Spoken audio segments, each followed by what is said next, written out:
बिस्मिल्लाहिर्रहमानिर्रहीम। फ़खर सेठी YouTube channel पर खुश आमदीद। जी नाजरीन, कैसे हैं आप? उम्मीद करते हैं आप अल्लाह ताला के फजल करम से ठीक होंगे।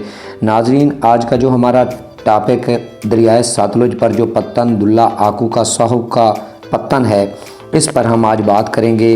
नाजरीन, अब भी ज़िला बिहाड़ी और ज़िला बहावलनगर के अवाम कश्तियों पर दरियाए सतलुज पत्तन दुल्ला आकू का साहू का क्रॉस कर रहे हैं। इस पत्तन पर सारी जमातें बात तो करती नज़र आती हैं, लेकिन किसी हुकूमत ने इस पुल को तामीर नहीं किया। 2005 और 2006 में काफ लीग की हुकूमत थी और उस वक्त परवेज़ इलाही वज़ीर आला पंजाब थे।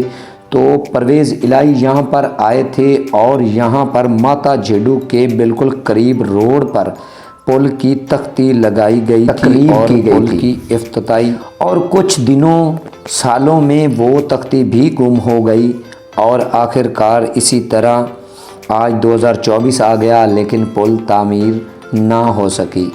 हुकूमतें गुजरती गईं और आवाम किसान की परेशानियां बढ़ती गईं, और आज आप नाजरीन इस वीडियो में देख रहे हैं इस पत्तन की हालत जो आपके सामने वीडियो में नज़र आ रही है। यहाँ पर आवाम कितनी परेशान हो रही है। तो नाजरीन, ज़िला बहावलनगर और ज़िला बिहाड़ी की आवाम एक बार फिर वज़ीर आला पंजाब मरियम नवाज़ शरीफ साहिबा से गुजारिश करती है कि इस पत्तन पर पुल लगाई जाए, ताकि दो तहसील बूरेवाला और चिश्तियाँ आपस में मिल सकें और किसान भी अपनी जिनास ले जा सकें, एक से दूसरी तहसील में भेज सकें। तो नाजरीन, उम्मीद करता हूँ ये वीडियो आपको समझ आ गई होगी।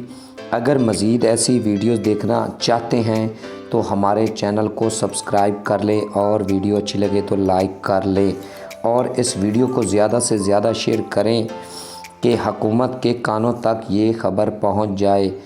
तो इसी के साथ हमें दीजिए इजाज़त। मिलते हैं एक नई आने वाली वीडियो तक के लिए।